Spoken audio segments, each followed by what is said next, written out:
Grabar. Y si el pastor Anderson quiere dar la bienvenida y comenzamos. Ok, perfecto. Vamos a orar para dar comienzo a esta reunión. Ando con una alergia tremenda, hermanos, tremenda. Así que bueno, espero que no me vaya a dar este ataque de estornudar en plena oración. Pero bueno, vamos a orar. Dios mío, te damos gracias, Padre, una vez más, esta oportunidad que nos da, Dios mío, de podernos acercar a la luz de tu palabra. Señor, para que tú nos enseñes, Dios mío, te pedimos que estés hablando a través de los labios del pastor Walter, dale sabiduría, entendimiento, Señor, que sea un tiempo agradable, un tiempo de edificación para todos los que en este momento estamos conectados en este estudio. Presentamos este tiempo delante de ti en el nombre de Jesús. Amén y amén. No sé si el pastor Walter quiere darle paso a la hermana que había dicho que había escrito o algo así, y si no, seguimos, pastor, como usted vea, ¿vale? Sí, tengo la pregunta, dos preguntas que esta hermana ha hecho, así que paso a contestárselas. La primera, la estaba comentando, creo, acerca de las veces que el nombre de Jesucristo es mencionado en la epístola a los Efesios. Ella nos dice que son 45 veces, aunque creo que hizo una aclaración que en realidad son 46. Me alegra que se haya tomado el trabajo de contarlas. Es bonito cuando leemos la palabra de Dios así, tratando de resaltar aquellas cosas que nos llaman la atención.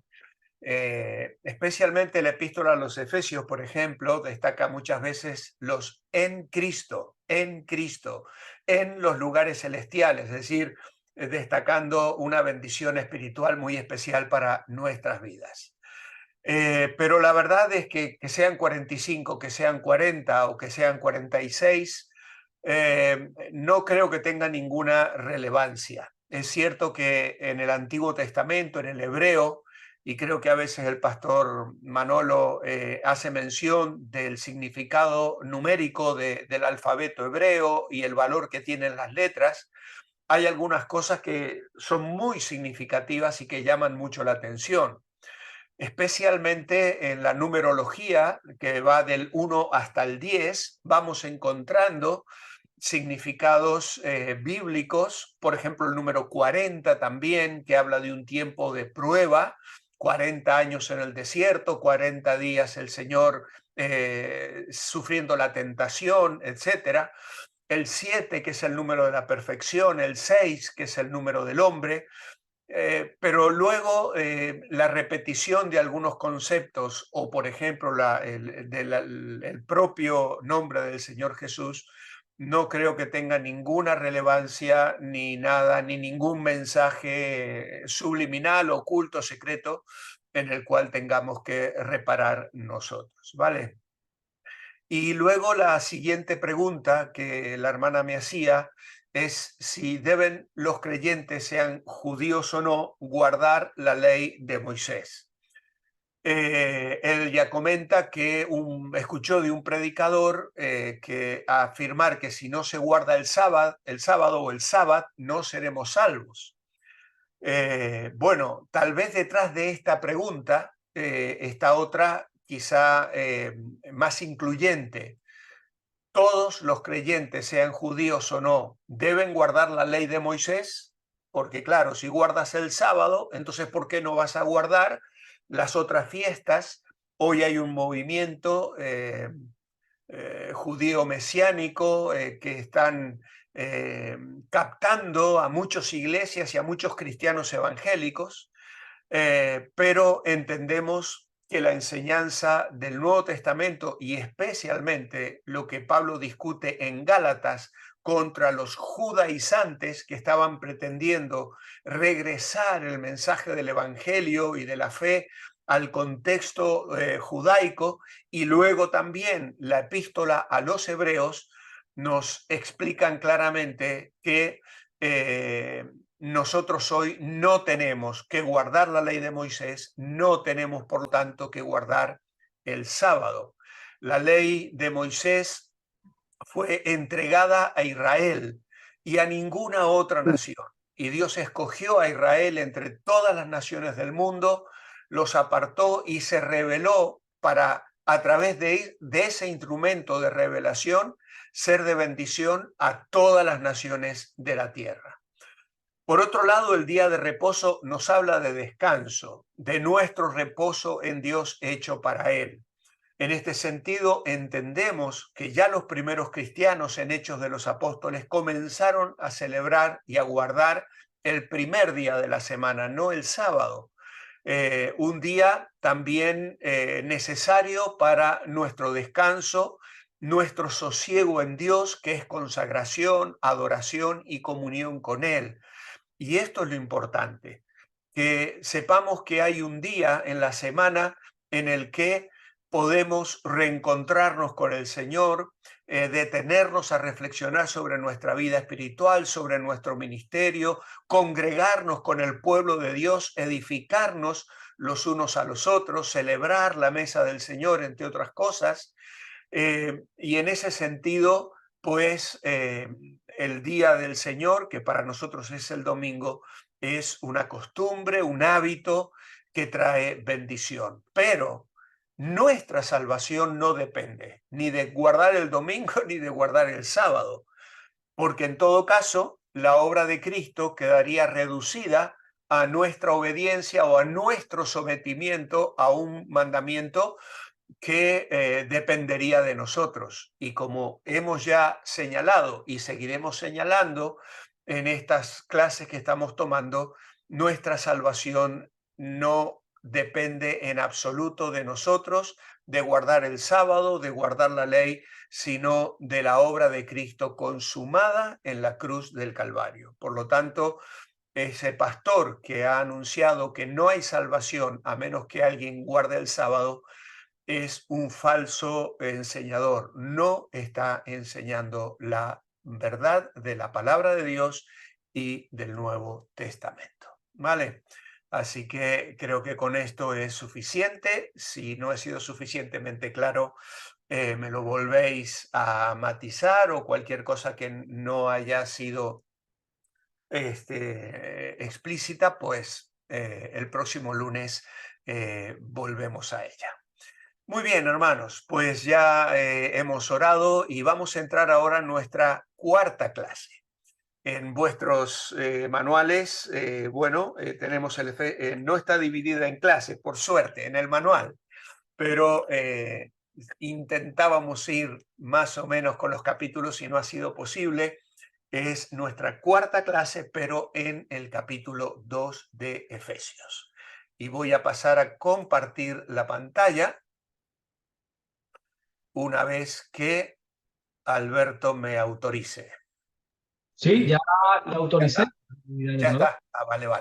A ver ahora si me deja compartir la... Ah, sí, ahora me deja. Muy bien, gracias. No sé por qué me apareció otro cartel aquí. Compartir el sonido. Y ahora sí, creo que allí estamos. Muy bien. Cartas de la prisión. Vamos entonces al capítulo 2 de Efesios. Y como veis, tenemos allí como título: nos resucitó y nos hizo sentar en el trono. Es el título general que vamos a dar a este capítulo y vamos a ir desgranándolo poquito a poquito en la lectura de los versículos que tenemos por delante aquí. Es un capítulo que enfatiza nuestras posesiones en Cristo, el capítulo 1, que hemos señalado ya como el pasillo de la alabanza, en aquella figura que hemos usado de la visita a una exposición de cuadros en la que se nos va a desplegar nuestra salvación y luego nuestra vida cristiana.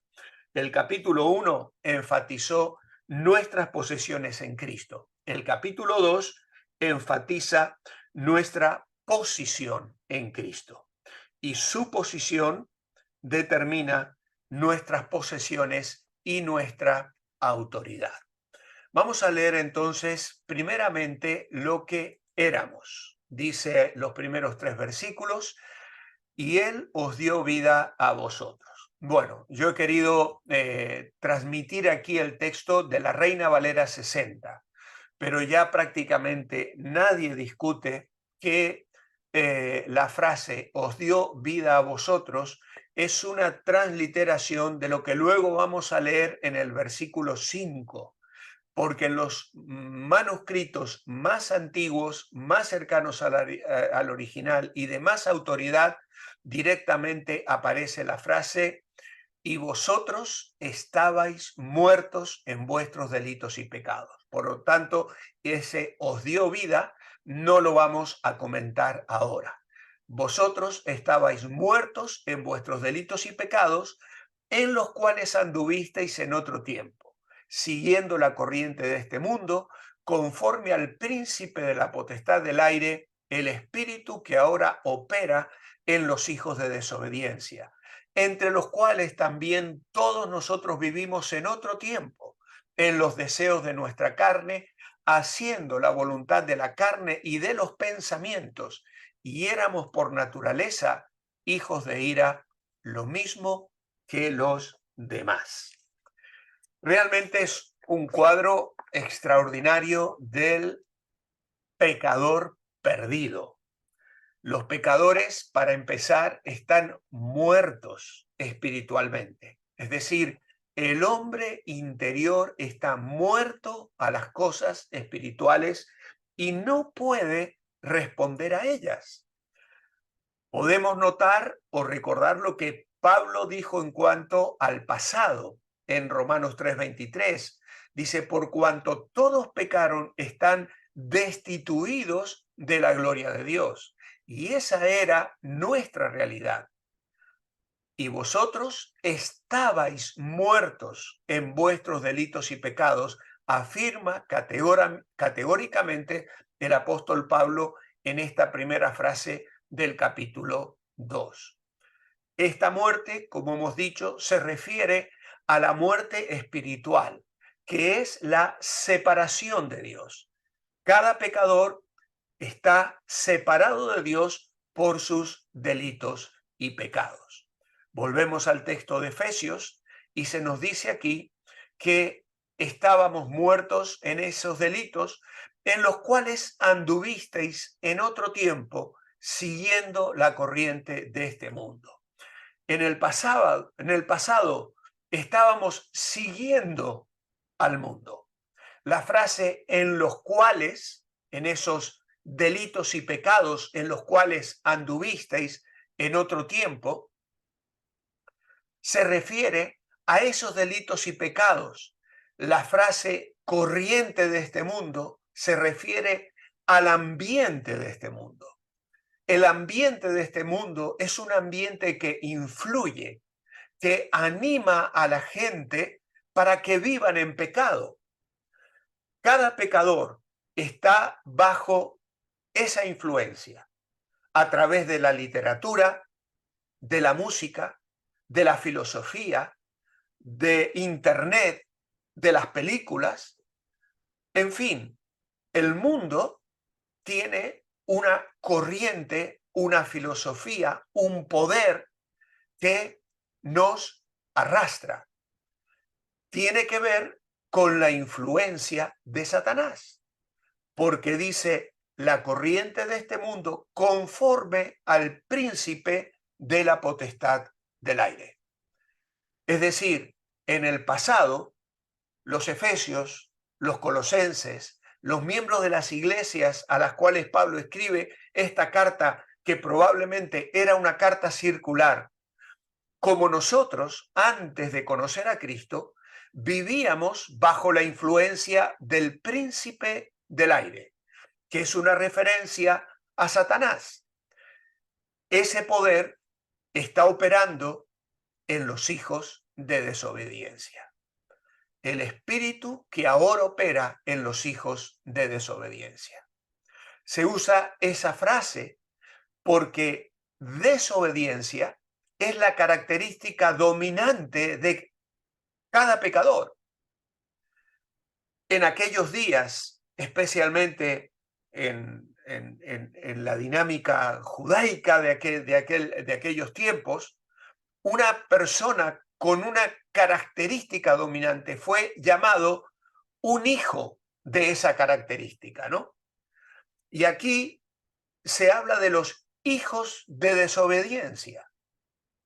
Es decir, hay en el ser humano normal, natural, una inclinación a vivir en el pecado, en la rebeldía, en la rebelión contra Dios, al punto tal que la idea de Pablo aquí es que la desobediencia nos ha dado a luz.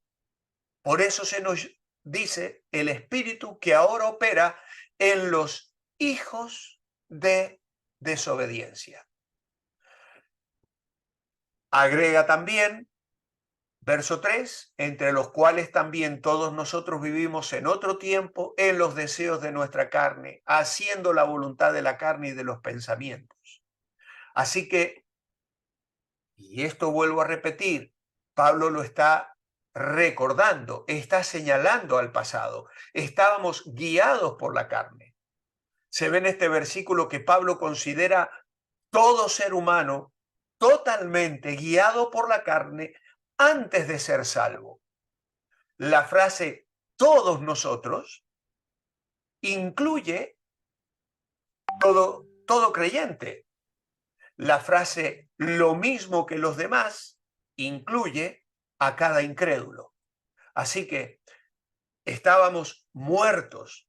Todos nosotros vivimos en otro tiempo y hacíamos la voluntad de la carne de los pensamientos, lo mismo que los demás, es decir, aquellos que todavía no son de nosotros, aquellos que todavía no han experimentado la bendición de la salvación que Dios nos da en Cristo. Cada persona en el mundo nace con una naturaleza pecaminosa y está bajo la ira de Dios. Juan 3:36 dice, el que cree en el Hijo tiene vida eterna, pero el que rehúsa creer en el Hijo no verá la vida, sino que la ira de Dios está sobre él.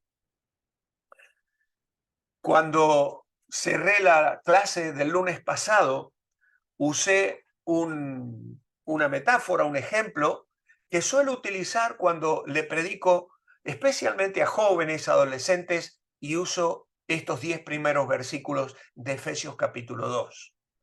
Porque yo veo en estos 10 versículos, en primer lugar, el taller de Satanás y en segundo lugar, el taller de Dios.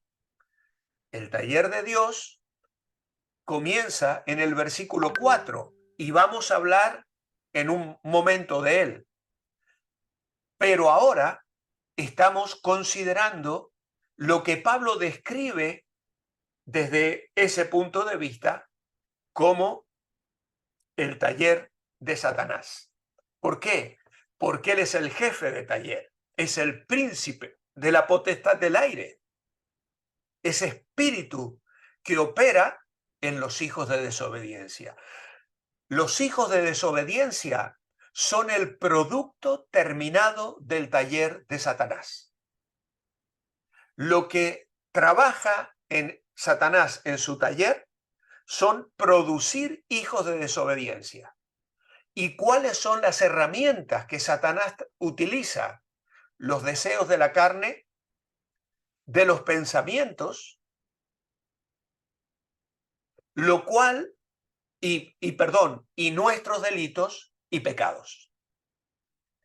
Todas estas cosas son las que Satanás utiliza para que los seres humanos sin Dios, sin Cristo y sin esperanza se conviertan o sean hijos de ira. Es decir, personas listas para recibir la justa ira de Dios. Éramos por naturaleza hijos de ira, lo mismo que los demás. Por supuesto, Pablo está describiendo la vida del creyente en otro tiempo, antes de conocer a Cristo.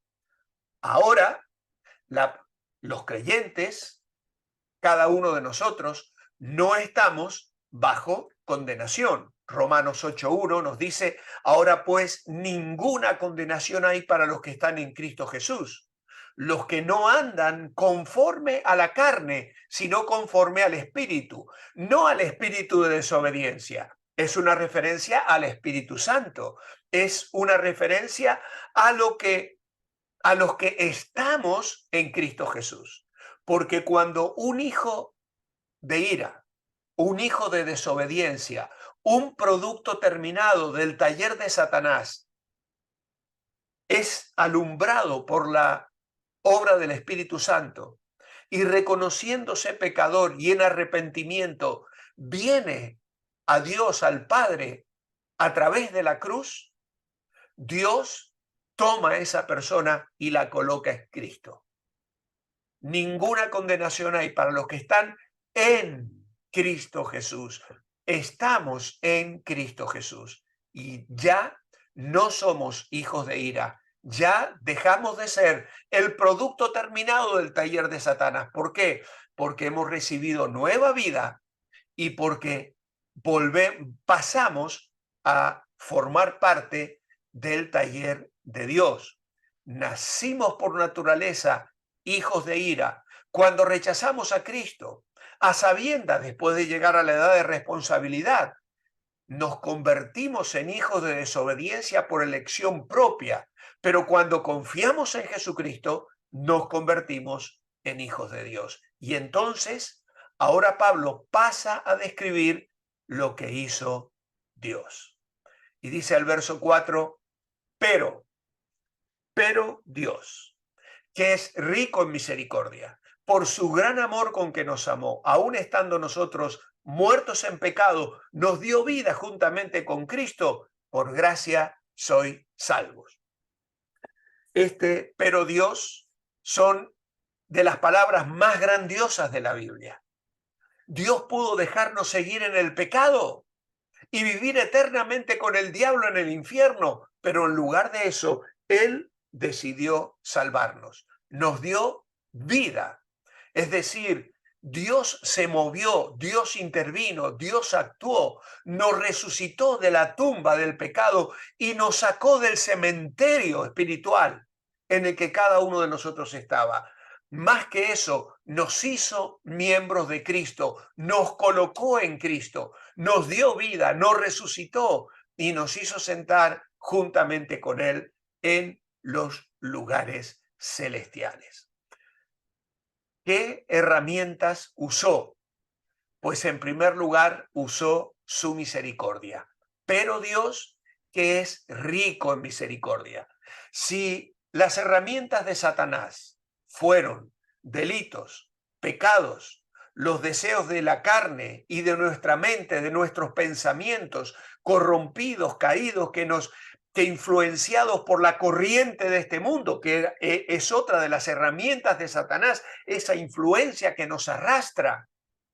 Ahora Dios utiliza otras herramientas para cambiar esa situación.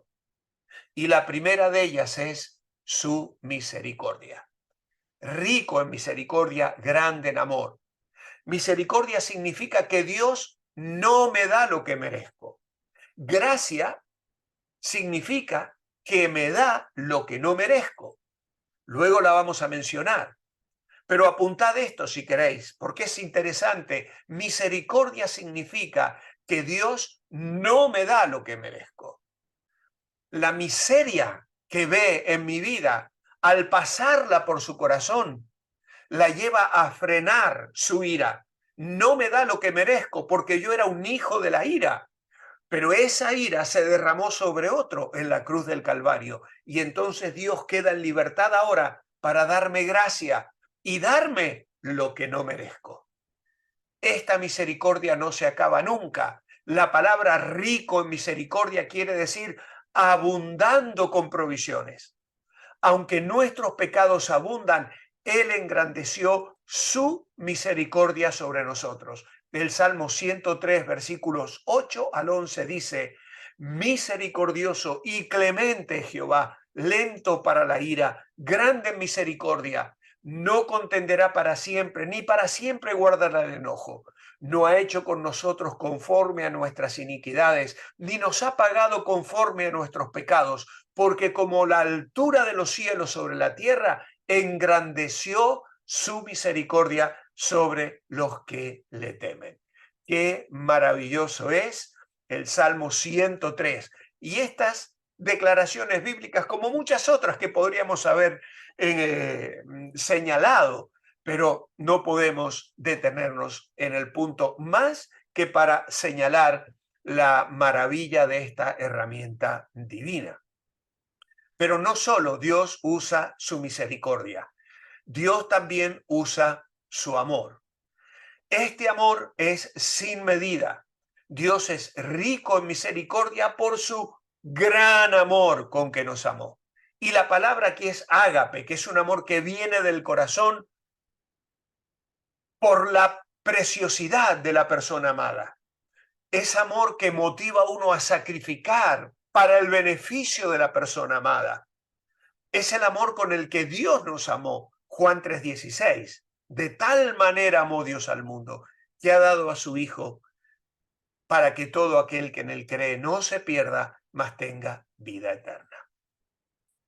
Quiero dejar con vosotros, y la voy a tener un buen ratito aquí, esta definición de amor que elaboré entre una declaración de un libro extraordinario de J.I. Packer hacia el conocimiento de Dios, y la he reformado un poquito porque había unas frases allí con las que yo no estaba de acuerdo. Él dice en su declaración o definición del amor de Dios: el amor de Dios es un ejercicio de su bondad hacia los pecadores individuales, por lo cual, al identificarse con su bienestar, ha dado a su Hijo para que fuese su Salvador, y ahora los anima a conocerlo y a gozarse en él, en una relación que comienza en esta vida y durará por toda la eternidad. Queridos hermanos, no he encontrado mejor definición del amor de Dios que esta en todos mis años de estudio bíblico. No digo que sea la mejor, es la que a mí más me gusta. A lo mejor hay otras también que pueden ser muy interesantes. Pero esta definición me habla de la actividad del amor, porque dice: el amor de Dios es un ejercicio de su bondad. El Salmo 145:9 dice: bueno es Jehová para con todos, y sus misericordias sobre todas sus obras. Jesús lo diría en Mateo 5:43 al 48, que el Señor hace llover sobre justos e injustos, sobre malos y buenos. Y nos habla de que tenemos que amar como nuestro Padre que está en los cielos. Por lo tanto, el amor de Dios es un amor activo, la actividad del amor. Es un ejercicio de su bondad. Dios no nos amó y se cruzó de brazos sentado en un sillón celestial mirando a los seres humanos hundirse en la miseria. Dios había decidido, aún antes de crear todas las cosas, que su Hijo, en su amor, vendría a ser nuestro Salvador, un Dios que actúa. El alcance del amor es un ejercicio de su bondad hacia los pecadores individuales. Romanos 5:8 dice: mas Dios muestra su amor para con nosotros, en que siendo aún pecadores, Cristo murió por nosotros. El alcance del amor, el objetivo del amor: pecadores individuales. Pablo en Gálatas 2:20 decía: con Cristo estoy juntamente crucificado, y ya no vivo yo, mas vive Cristo en mí. Y lo que ahora vivo en la carne, lo vivo en la fe del Hijo de Dios, el cual me amó y se entregó a sí mismo por mí. Hermano, hermana, el objetivo del amor eres tú, soy yo, somos cada uno de nosotros. Qué maravilloso. Él entró en un ejercicio de su bondad hacia pecadores individuales. ¿Y qué más tenemos? El compromiso del amor, por el cual, dice aquí, el amor de Dios es un ejercicio de su bondad hacia los pecadores individuales, por el cual, al identificarse con su bienestar, ha dado a su Hijo. Ese es el compromiso del amor, al identificarse con su bienestar. En Isaías 63:9 dice, en toda angustia de ellos él fue angustiado. Esto es una declaración extraordinaria, amados hermanos. Dios se identifica con nuestro bienestar. Vemos tanto sufrimiento en el mundo. Y a veces nos preguntamos por qué Dios lo permite, pero no hay lugar donde repercuta más el dolor y las lágrimas que en el mismo corazón de Dios. Dice en Lucas 10:15 que hay gozo delante de los ángeles de Dios por un pecador que se arrepiente. Y Judas 24 dice, aquel que es poderoso para guardaros sin caída y presentaros sin mancha delante de su gloria, con gran alegría.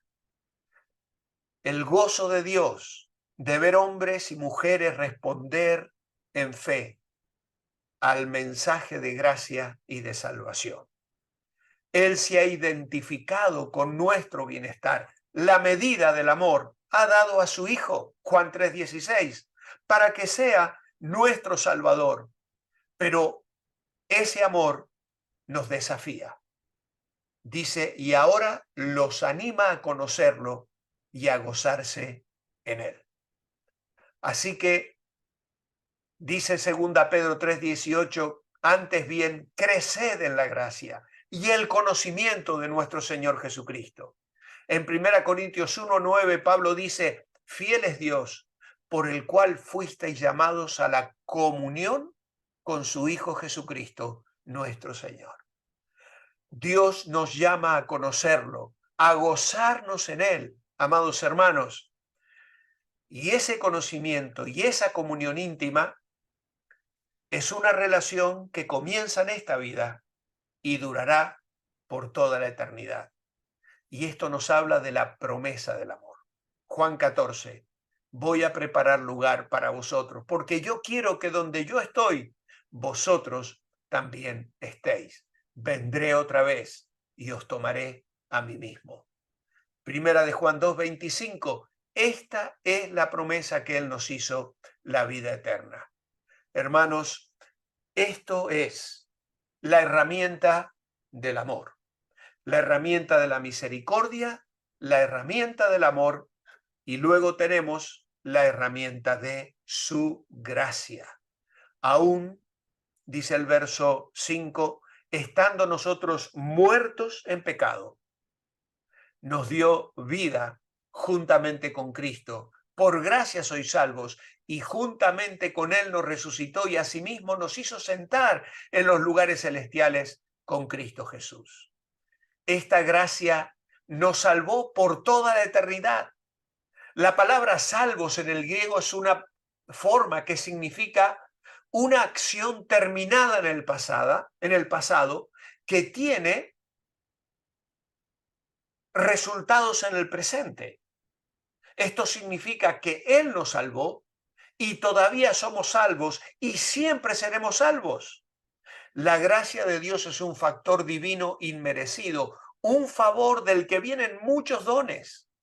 La gracia de Dios fluye de la vida intertrinitaria de Dios y otorgadora de dones. Por eso, cuando el Señor Jesucristo fue bautizado, el Padre proclamó la identidad del Hijo, el Espíritu Santo descendió y Él salió a proclamar el Evangelio, el reino de los cielos se ha acercado. En el estado caído de la humanidad, Dios otorga gratuitamente a sus criaturas cosas buenas que no merecen. Y el mayor de estos bienes es Jesucristo. Hay un hilo conductor de la gracia en la Biblia. que es un marcador característico del cristianismo, que nos distingue de todas las religiones del mundo. El centro mismo y núcleo de toda la Biblia es la doctrina de la gracia de Dios. Leía tiempo atrás de C.S. Lewis, que estaba entrando en una conferencia donde otros estaban discutiendo cuál era la provisión única del cristianismo a la humanidad. Y no se ponían de acuerdo. Unos decían la resurrección. Bueno, lo que pasa es que hay ciertas culturas hindúes que hablan de una reencarnación, lo que podría ser una resurrección. Hay otros que hablan de la salvación por obras y de la eternidad y del paraíso. En fin. Y C.S. Lewis contestó, la respuesta es muy sencilla. No hay ninguna otra propuesta religiosa en el mundo que ofrezca lo que ofrece el Evangelio de Jesucristo. Y eso es la gracia de Dios. Está en el centro de la Biblia, es la doctrina, el núcleo de la Escritura. Las obras de Dios en la creación, sus pactos, sus promesas, su palabra, su obra de redención, brotan de la gracia. A veces decimos que estamos en el tiempo de la gracia porque estamos de la cruz para acá, pero si tú miras la relación de Dios con Abraham, con Noé, con Adán y Eva, incluso en el huerto del Edén, la gracia fluye por todos lados. Dios les provee de vestidos. En medio, obviamente, tuvo que sacrificar animales para poder vestirles con pieles. Y allí comienza a fluir el manantial de la gracia que llega hasta nuestros días. Todo lo que tenemos, todo lo que somos, se debe a la gracia. Esa gracia no es una tercera cosa, una sustancia. La gracia es nada menos que Dios mismo dándose a nosotros. La gracia de Dios hacia la humanidad surge de la plenitud de su ser. Él es un Dios de gracia. Cuando Dios se apareció a Moisés, declaró su nombre, Yahvé, el yo soy, como la suma de su ser eterno. Esta naturaleza incluye su gracia. Jehová, Jehová, fuerte, misericordioso, piadoso, tardo para la ira y grande en misericordia y verdad. Así que estas tres herramientas, estas tres cosas, misericordia, amor y gracia, constituyen las tres provisiones de Dios en nuestra salvación. Y entonces nos encontramos con el presente del creyente. Estando nosotros muertos en pecado, nos dio vida juntamente con Cristo. Por gracia sois salvos, y juntamente con Él nos resucitó, y asimismo nos hizo sentar en los lugares celestiales en Cristo Jesús. Él nos dio vida. En el momento de salvación, yo pasé de la muerte a la vida. Juan 5:24 dice, el que oye mi palabra y crea el que me envió, tiene vida eterna y no vendrá condenación, mas ha pasado de muerte a vida. Él nos resucitó. En el momento de salvación, Dios me resucitó del sepulcro espiritual de mis delitos y pecados en los que antes me encontraba. Él nos hizo sentar en los lugares celestiales, porque en el momento de la salvación yo estaba siendo identificado con Cristo delante de Dios. Ahora tú y yo estamos en Cristo, ocupamos la misma posición que Él espiritualmente en los lugares celestiales. Y entonces nos habla del futuro del creyente. El versículo 7, para mostrar en los siglos venideros las abundantes riquezas de su gracia en su bondad para con nosotros en Cristo Jesús. Dios tiene un propósito en salvarnos por su misericordia, amor y gracia, que no es solo para el beneficio del pecador. Su propósito es demostrar las riquezas de su gracia en nosotros.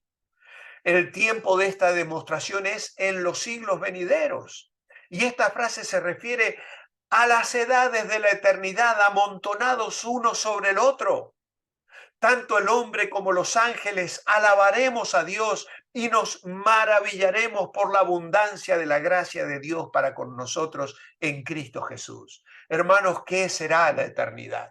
Si hoy nos gozamos cuando escuchamos el testimonio de un hermano, de una hermana, que nos cuentan cómo Dios les sacó del pecado, de la muerte, de la maldición, pues lo que será la eternidad, alabando y glorificando al Cordero como inmolado, alrededor de aquel trono, cantando alabanzas eternas con el coro celestial. La obra de Dios, versículos 8 y 9, son del 8 al 10 un resumen de lo que ya había explicado, pero con una explicación un poco más amplia. Él ya mencionó la gracia en el versículo 5 y 7 y la vuelve a mencionar ahora en el versículo 8, porque por gracia sois salvos por medio de la fe. Y hay tres cosas en los versículos 8 que explica la obra de Dios en nuestra salvación. Dice, por gracia sois salvos por medio de la fe, y esto no de vosotros, pues es don de Dios, no por obras, para que nadie se gloríe. ¿Cuáles son estas tres cosas? La salvación es inmerecida. Por gracia, por gracia. Ya hemos explicado la palabra gracia, quiere decir favor inmerecido. Aunque no lo merecemos, Dios nos salvó por su gracia. Romanos 3:24, siendo justificados gratuitamente por su gracia mediante la redención que es en Cristo Jesús. La salvación es inmerecida, pero también la salvación es por fe. La fe es simplemente el canal por medio del cual Dios aplica la obra terminada de Cristo al pecador.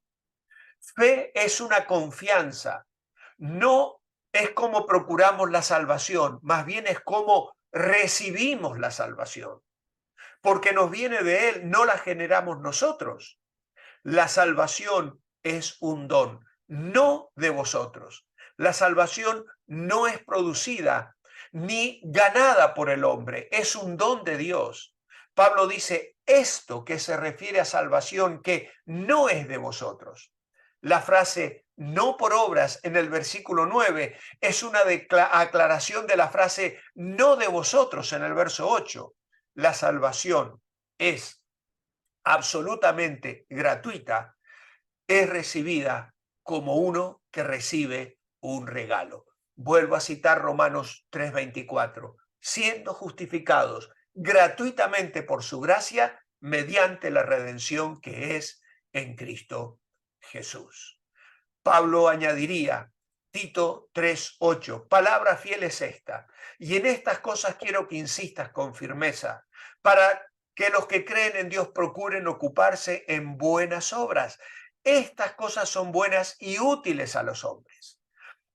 El hombre no tiene por qué gloriarse en sí mismo en la salvación, porque es algo inmerecido, pero por gracia Dios nos la da. Es algo completamente hecho por Dios. El hombre solo tiene que responder en fe.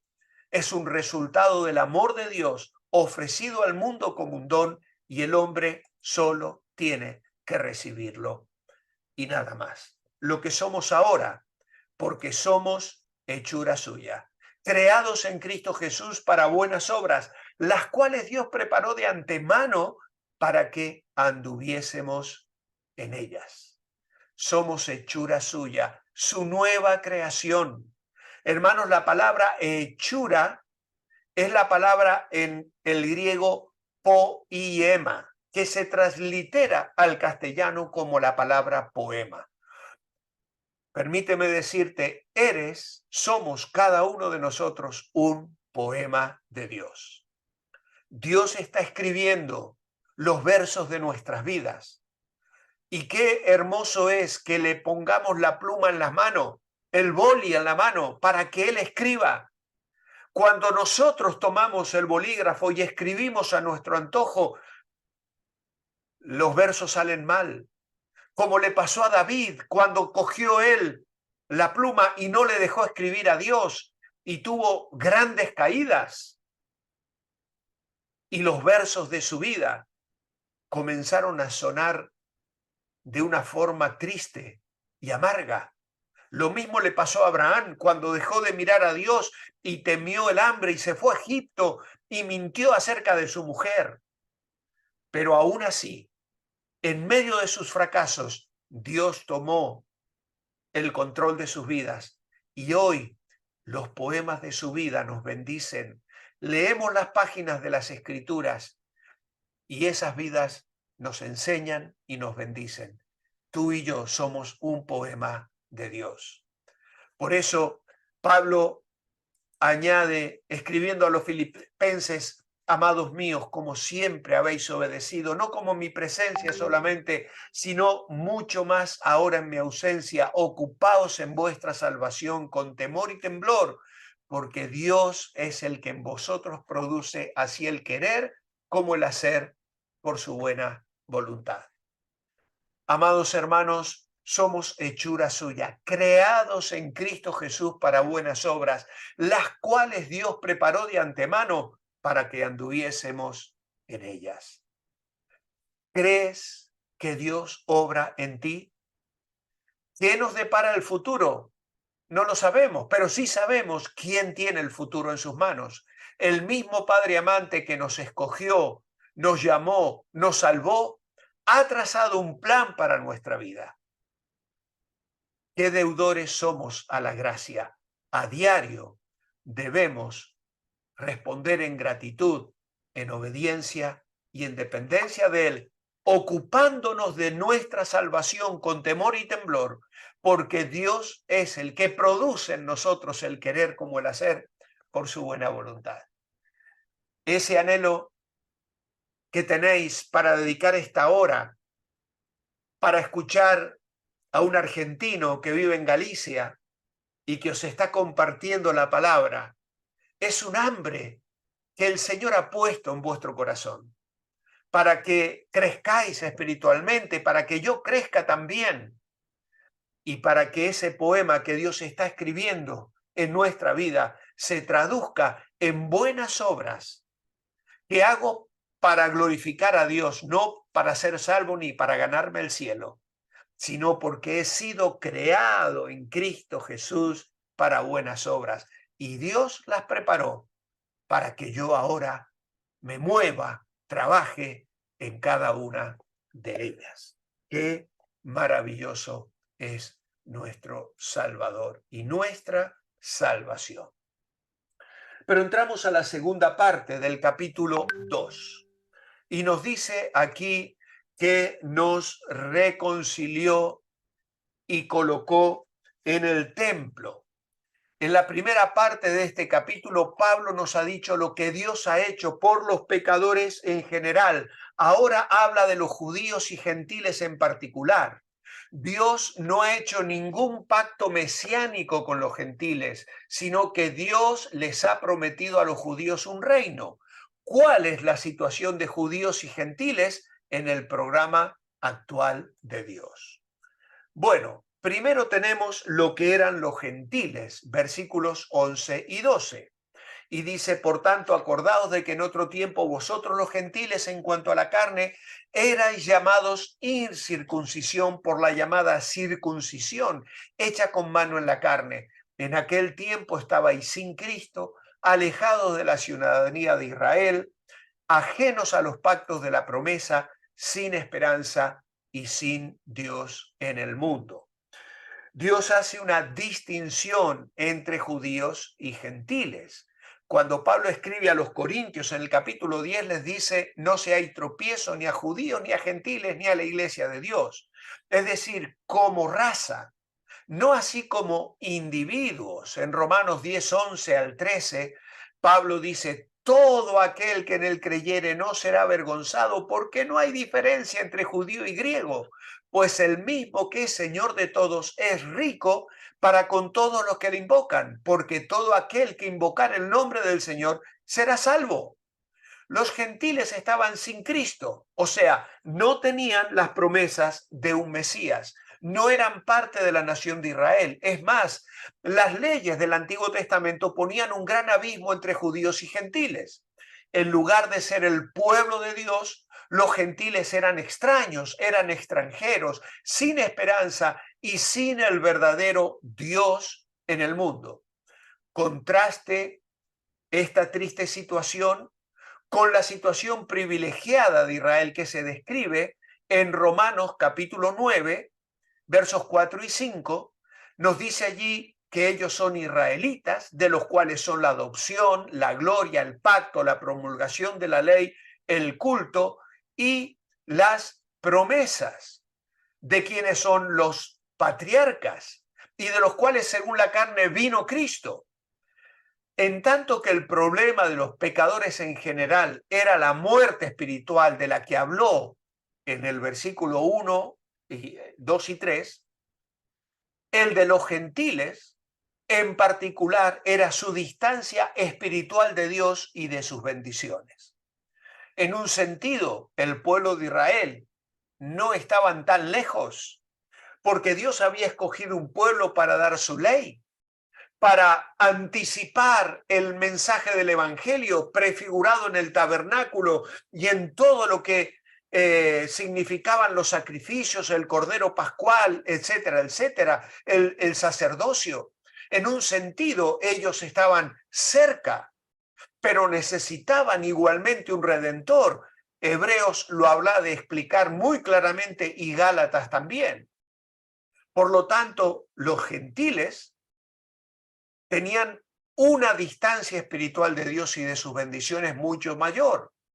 Aún en los evangelios vamos a ver que Jesús incluso ayudó a algunos gentiles y lo hizo a veces incluso a la distancia. A una mujer que le reclamaba, el Señor dijo, soy enviado a la casa de Israel, aunque luego respondió a su petición.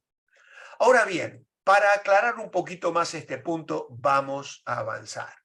El versículo 11 nos dice, acordaos que en otro tiempo, en cuanto a la carne, vosotros los gentiles erais llamados incircuncisión.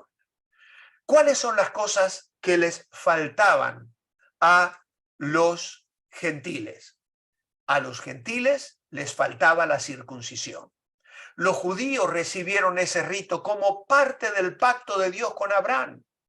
Los judíos menospreciaron a los gentiles que eran incircuncisos y eso produjo una división entre dos pueblos desde hace muchísimo tiempo.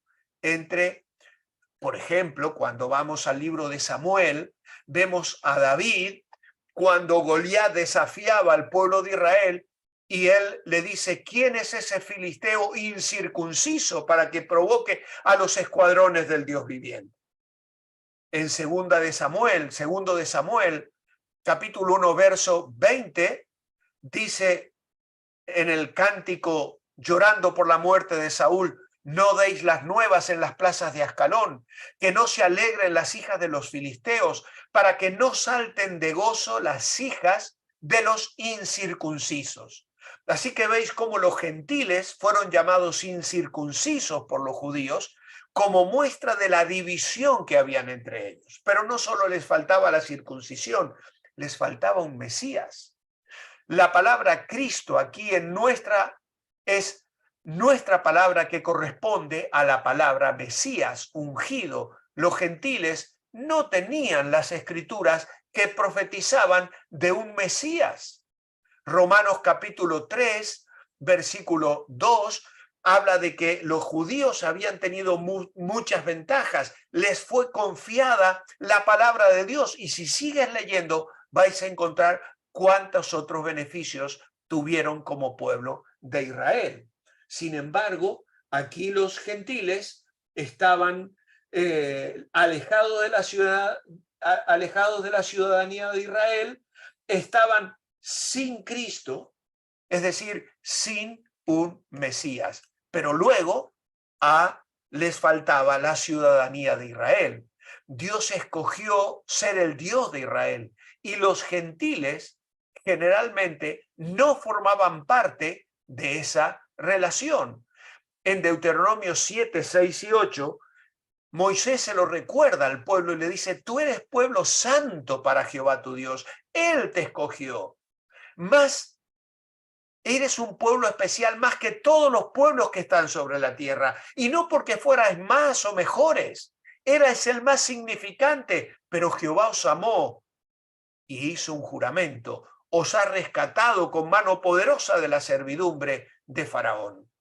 A los gentiles les faltaban los pactos de la promesa.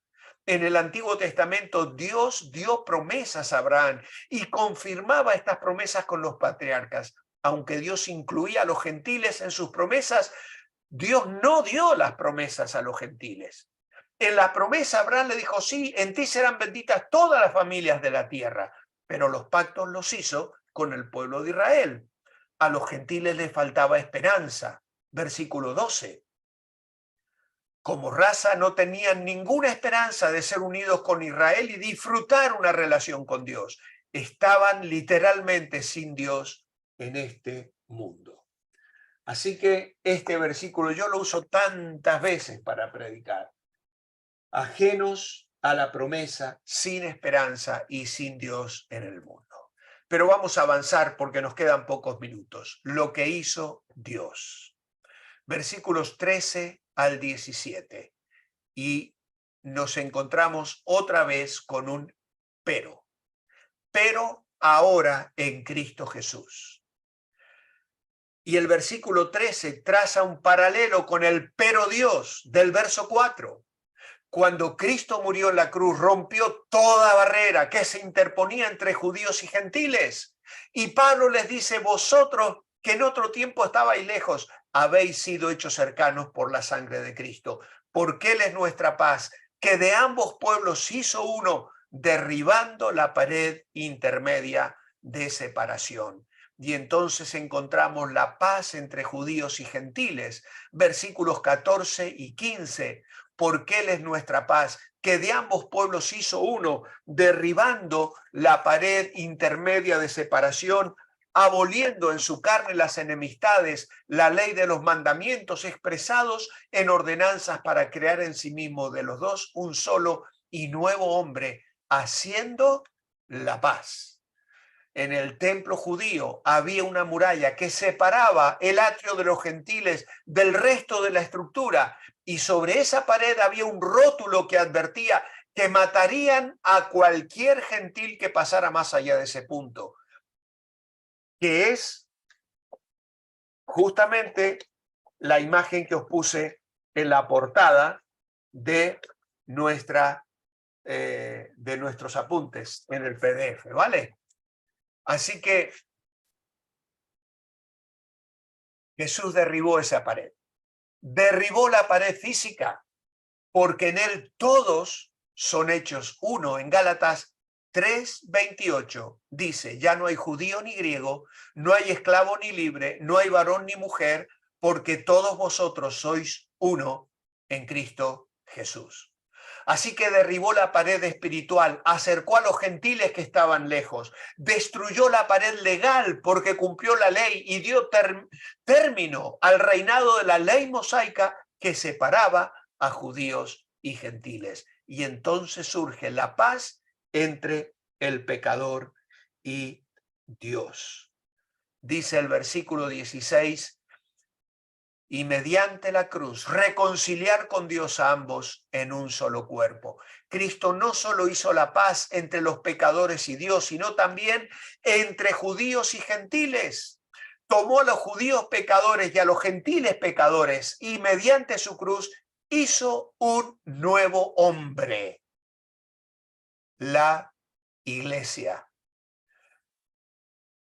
Mediante la cruz reconciliar a ambos en un solo cuerpo, matando en ella las enemistades.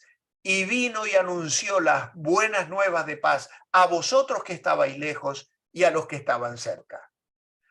Tengamos presente que el misterio de la iglesia se reveló a través de Pablo, como vamos a ver la semana próxima en el capítulo 3, y que a los judíos cristianos les llevó algún tiempo comprender el nuevo programa de Dios. Por siglos Dios mantuvo a judíos y gentiles separados, y los judíos enseñaban que la única manera en que un gentil se podía acercar a Dios era convirtiéndose en judío. Ahora se revelaba la verdad de que la cruz de Cristo condena como pecadores tanto a los judíos como a gentiles, pero que también reconcilia con Dios en un cuerpo a los que creen en Jesús. Los que son ahora los gentiles y los judíos, está descrito en el versículo 18 y 19. Dice, porque por medio de él los unos y los otros tenemos entrada por un mismo espíritu al Padre, así que ya no sois extranjeros ni advenedizos. Ambos tienen acceso al Padre en el Espíritu. Bajo el sistema judío solamente el sumo sacerdote podía entrar a la presencia de Dios, y eso una vez al año. Pero en la nueva creación, todo creyente tiene el privilegio de entrar al lugar santísimo. Tanto judíos como gentiles ahora pertenecen a la familia de Dios, y el judío no puede tener privilegios mayores. Es mediante la fe en su sangre que judíos y gentiles son justificados. Por eso, la habitación de Dios en los judíos y gentiles se cambia la metáfora aquí de la iglesia de un cuerpo y nuevo hombre a un edificio con Cristo como la piedra principal. Por medio de él, los unos y los otros tenemos entrada por un mismo espíritu al Padre. No soy extranjero ni advenedizo, somos conciudadanos de los santos, miembros de la familia de Dios, edificados sobre el fundamento de los apóstoles y profetas, siendo la principal piedra del ángulo Jesucristo mismo. Y voy a poneros aquí un pequeño agregado que no está en el PDF original. ¿Cuál es? Pues rápidamente, porque tenemos que acabar. La habitación de Dios en los judíos y gentiles. Los gentiles creyentes, dice aquí Pablo, ya no son extranjeros. Un extranjero es una persona que está lejos de su país, que no tiene derechos de ciudadano. Los creyentes gentiles son conciudadanos con los santos, con cada creyente. Los gentiles creyentes ya no son advenedizos. Un advenedizo es una persona transeúnte, perdida y que vaga. El creyente es parte de la familia de Dios, donde hay seguridad, guía espiritual y un propósito en la vida. Ahora los creyentes somos parte del mismo edificio. El mismo edificio con los judíos creyentes. El ministerio de los apóstoles y profetas del Nuevo Testamento es el fundamento de este edificio. Y dice el verso 21, en quien todo el edificio bien coordinado va creciendo para ser un templo santo en el Señor, en quien vosotros también sois juntamente edificados para morada de Dios en el Espíritu. La palabra profeta aquí se refiere a los profetas del Nuevo Testamento. Y vemos esto por su orden aquí y su uso luego en el capítulo siguiente que vamos a meditar la próxima semana. La piedra principal de ese edificio era la de mayor importancia, porque de esa piedra determina las líneas y los ángulos de los demás. Y es interesante aquí que dice que Cristo es la piedra principal de este edificio. La iglesia aquí es vista como un templo. Esto sería una figura apropiada no solo para judíos, quienes reverenciaban al templo santo de Jerusalén, pero también para los efesios, que ellos tenían el gran templo de Diana de su ciudad. Cada creyente es una piedra viva colocada en ese nuevo templo. Y Pedro habla de esto en el capítulo 2. Los apóstoles y profetas no son el fundamento, colocaron el fundamento puesto que fueron los primeros en proclamar el mensaje. Cristo es el fundamento de la iglesia local y la piedra angular de todo el edificio. La iglesia hoy es un templo vivo, creciente. Cuando se complete, Cristo vendrá y llevará el templo a su gloria. Dios, que moraba en el tabernáculo judío, en el templo de Salomón, y luego mora en el templo del cuerpo de Cristo, que es la iglesia, que es hoy cada creyente. Hoy somos nosotros edificados para morada de Dios en el Espíritu. Qué privilegio ser la misma habitación de Dios para morada del Espíritu. Amados hermanos, así hemos recorrido esta galería de la gracia. Producto terminado del taller de Dios. Maravillosas herramientas con las que Dios trabaja en nuestra vida. Su misericordia, su amor y su gracia. Y lo hace con judíos y gentiles que conformamos ahora un cuerpo vivo, que es la iglesia de Jesucristo, la cual Él se presentará a sí mismo sin mancha ni arruga. Y nosotros decimos, amén, Señor, que sea pronto, por favor, ven pronto. Que el Señor añada su más rica bendición. Amén. He terminado. Amén. ¿Estás ahí? Amén. Muchas Amén, gracias. Amén. Adiós. Amén. A ver, vamos a terminar orando. Muchas gracias. Espere que estoy silenciando, vamos a orar. Vamos a orar un momentito, ahora nos despedimos, por favor. Señor, te damos las gracias por esta charla, esta clase, Señor, magistral, Señor, que nos ha dado tu siervo, el pastor Walter. Gracias por esta enseñanza. Te pedimos por él para que lo bendigas grandemente, sigas derramando sabiduría sobre él. Bendice este gran esfuerzo que él está haciendo a estas horas de compartir tu palabra, Señor. Bendice y guarda a su familia. Y gracias por cada hermano que ha separado de su tiempo, de sus quehaceres, para sentarse a escuchar también tu palabra. Gracias te damos por todo lo que estás haciendo y gracias por todo lo que vas a hacer. En el nombre de Jesús. Amén y amén. Ahora sí, familia, bendiciones a todos. Muchas gracias, Pastor Walter. Dios les bendiga. Bendiciones. Muchas gracias. Gracias, Pastor Walter.